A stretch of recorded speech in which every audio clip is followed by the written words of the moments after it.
Olá, tudo bem? Aqui quem fala com vocês é o Júlio Batiste. Eu sou autor de diversos livros na área de informática e também criador do site juliobatiste.com.br.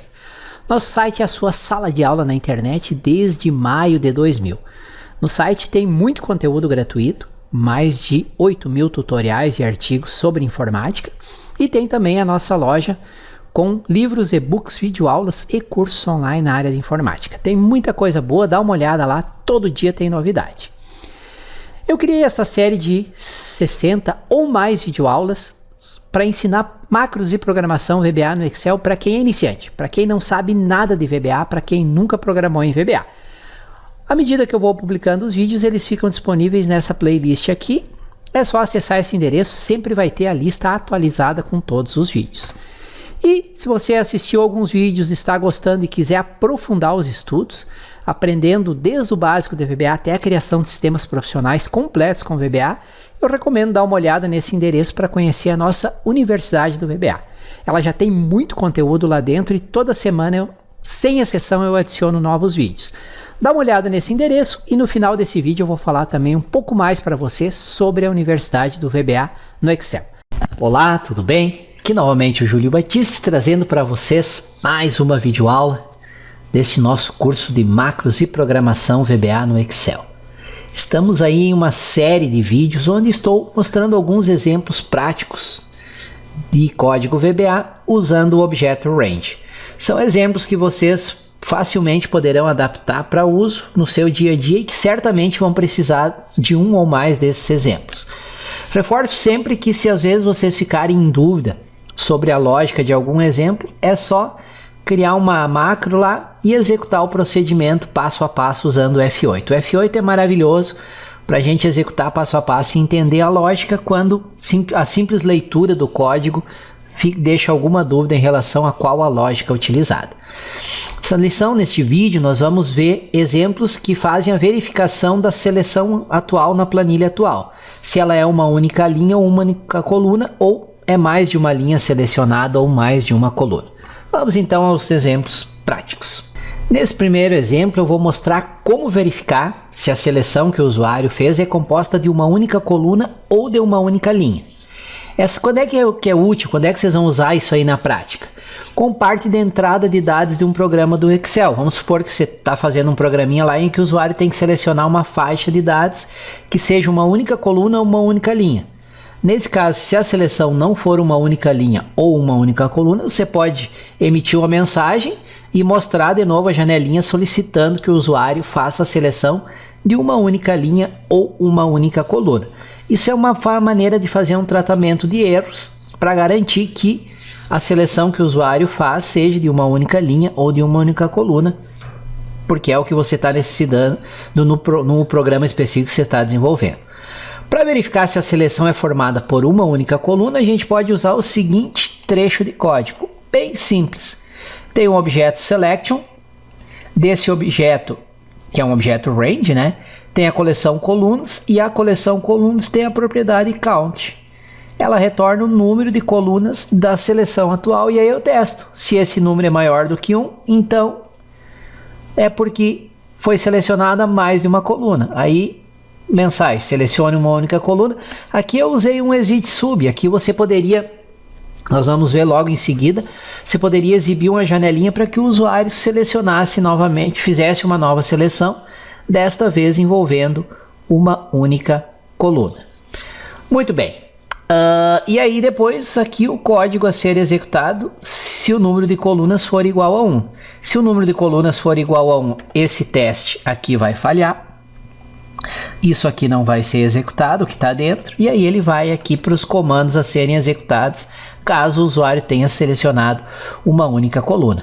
Para testar o número de linhas, bastaria trocar colunas por rows, né? Propriedade count do objeto rows, e aí você teria o número de linhas selecionadas. Bastante simples, né? Não tem muito. Para verificar se a seleção contém células em mais de uma linha, podemos usar o trecho de código a seguir. E aqui tem uma coisa de diferente, que é o uso do input box, que a gente até viu antes, mas do input box com esse parâmetro tape definido como 8. Quando eu defino esse parâmetro como 8, o tape, nós vimos isso numa videoaula específica que a gente estudou só o input box. A entrada de dados tem que ser uma faixa de células. Se não for uma faixa, um endereço de uma faixa de células válido, ele não aceita. E aqui o padrão, o valor padrão que ele mostra na caixa na caixa de texto ali é o endereço da seleção atual. Então o que eu faço aqui? Obtenho o endereço de uma faixa de células através do input box. Eu habilito o tratamento de erro, ou seja, se der algum erro, continue executando. E aí tem uma variável RNG aqui, que vai ser uma faixa, né? E aí vai ser o retorno desse input box. Aí o texto que eu vou mostrar, selecione células em uma única linha. O tipo 8 é o que indica que deve ser uma faixa de endereço, um endereço válido.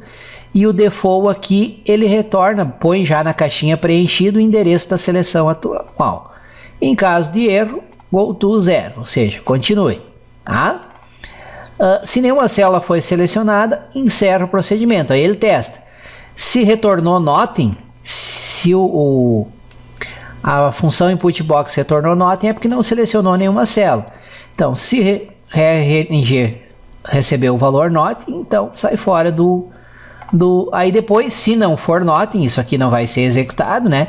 Verifique se foram selecionadas células em mais de uma linha. Nesse caso, emito uma mensagem de erro. Então, if o objeto range associado com o endereço selecionado, coleção raws propriedade conta. Se for maior que 1, selecione uma única linha e encerra o procedimento. Caso contrário, comandos a serem executados quando a seleção for composta em uma única linha. Ao executar o código desses procedimentos, será exibida a janela indicada na figura a seguir. Vejam que quando eu executei aqui já tinha uma faixa selecionada, ele já trouxe aqui o endereço da faixa. Se não, como eu usei o tape igual a 8, eu poderia deixar a janela aberta e com o mouse ir lá e arrastar e selecionar uma faixa. À medida que eu seleciono, ele traria o endereço para cá. Tá? Para exibir essa janela, nós usamos o comando aqui, ó, tape 8. E o prompt é esse texto que aparece aqui, tá bom? O parâmetro tape é do tipo variante opcional e ele especifica o tipo de dados retornado. Se esse argumento for omitido, a caixa de diálogo retorna o padrão que é texto. E ele pode ser um dos valores ou a soma dos valores a seguir. Então aqui os valores para aquele parâmetro tape, sendo que o 8 aqui até eu coloquei em destaque, ó, é uma referência a células como um objeto range. Então ele vai retornar uma referência a uma faixa de células e vai retornar um objeto range. Por isso que eu atribuí a execução do input box a uma variável range. Aqui o nome da variável poderia ser x, y, José da Silva, mas como ele retorna um objeto range, por isso que eu tive que usar o set. Para atribuir valor a um objeto, tem que ser o set. Tá? Então, nada de diferente do que nós já estudamos até agora, tá, pessoal? Observe que o valor 8 para o parâmetro tape indica que a função inputBox irá retornar uma referência de células, o endereço selecionado pelo usuário. Aí, por padrão, se já houver uma seleção ativa quando esse código for executado, ele atribui para a caixa de diálogo o endereço da seleção atual. Tá? Método a propriedade address do objeto selection. Tá? O parâmetro default também é opcional. Esse parâmetro define o valor que será exibido por padrão na caixa de texto. Nesse exemplo, usei a propriedade address do objeto selection para exibir o endereço da seleção atual. Como o parâmetro tape foi definido com 8, esta input box permite que o usuário utilize o mouse para arrastar sobre uma faixa de células na planilha. À medida que o usuário arrasta o mouse, o endereço da faixa de células vai sendo preenchido na input box. Então, o input box fica aberto e permite que com o mouse você clique e arraste sobre as células que você quer selecionar. Isso só é possível porque eu defini aquele parâmetro tape com o valor 8. Neste exemplo, propositadamente selecionei células em mais de uma linha, que é o nosso caso aqui, ó, de A3 até E4. Pegou duas linhas, né? A linha 3 e a 4. Ao clicar em OK, seria exibida a mensagem a seguir. Selecione células em uma única linha. É dessa parte aqui do nosso exemplo. Ó. Ele testou número de linhas maior do que 1 e exibiu a mensagem e encerrou o procedimento. Tá? né? Propositadamente, e aí selecionei 2 linhas e ele exibiu a mensagem. Ao clicar em OK, a máquina será encerrada, o exit sub. Observe que a rotina verificou que havia células selecionadas em mais de uma linha, corretamente emitiu uma mensagem avisando e encerrou a macro. Ao invés de encerrar a macro, eu poderia exibir novamente o input box e dizer, ó amigo, selecione células em uma única linha. Tá? Outro detalhe interessante é reforçar sempre o uso do valor 8 para o parâmetro tape. Esse valor transforma o input box em uma janela que aceita uma entrada de uma faixa de endereço, onde o usuário pode usar o mouse para arrastar sobre as células e definir a faixa de endereço. Tá bom? Espero então que tenham tido mais uma técnica útil, 2 técnicas na verdade, nesta lição, que certamente vocês vão utilizar. Aqui eu fiz que é obrigatório selecionar uma linha, pode ser 2, 3, 10, você pode adaptar o código de acordo com a sua necessidade, ou de acordo, o usuário tem que selecionar um número de colunas específico, ou uma faixa específica, enfim.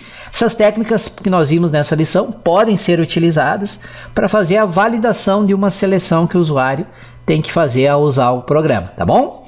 Agradeço por terem me acompanhado até aqui, é meu sincero desejo que esses exemplos tenham sido muito úteis para vocês e até a nossa próxima lição.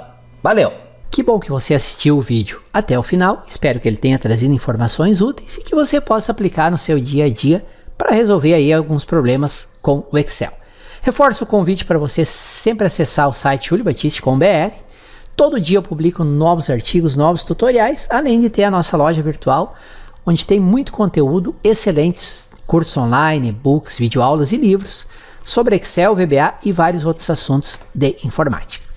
Conforme prometido, no final do vídeo, eu vou falar um pouco mais sobre a nossa Universidade do VBA no Excel. Para contextualizar, imagina a seguinte situação. Quantas vezes você chegou num ponto em que simplesmente não consegue resolver um problema no Excel?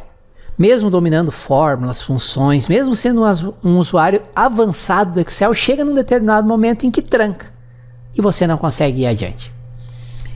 Isso não é só com você, isso é uma situação muito comum, porque faz parte da curva de aprendizado do Excel. Você aprende o básico, você vai evoluindo para o avançado, você se torna um usuário avançado em fórmulas, funções, mas chega um momento em que simplesmente não tem como resolver determinados problemas. E aí o que que faz?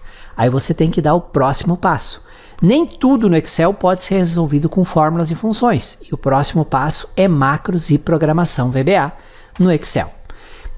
Por isso que eu criei a nossa Universidade do VBA no Excel, para ensinar para você desde o básico até a criação de sistemas profissionais e completos com VBA no Excel. Então, para você não passar mais raiva, para você dominar o VBA, e não é difícil aprender VBA, isso é uma promessa que eu faço para você, conheça a nossa Universidade do VBA. Todas as informações nesse endereço aqui sobre a Universidade do VBA. Lá tem a descrição completa, qual o conteúdo que já tem lá dentro. No momento que eu gravo esse vídeo já tem mais de 400 videoaulas lá dentro. Toda semana eu coloco vídeos novos, gravo e coloco novos vídeos lá. E lá você vai ver a descrição completa, a lista dos módulos e dos vídeos que já tem, como fazer a inscrição, quais as opções de pagamento, parcelamento, tá tudo informado nesse endereço aqui, tá bom? Lá tem também meus contatos, meu WhatsApp, meu e-mail, qualquer dúvida é só entrar em contato. Então, se você quiser dar um passo adiante, acesse esse endereço. Lá eu preparei uma promoção especial com um ótimo desconto e um bônus inacreditável. Dá uma olhada lá. Não vou falar aqui para não ficar me alongando no vídeo. Legal? Mais uma vez, obrigado por ter assistido esse vídeo até o final e até a nossa próxima videoaula aqui no YouTube. Um excelente estudo a todos!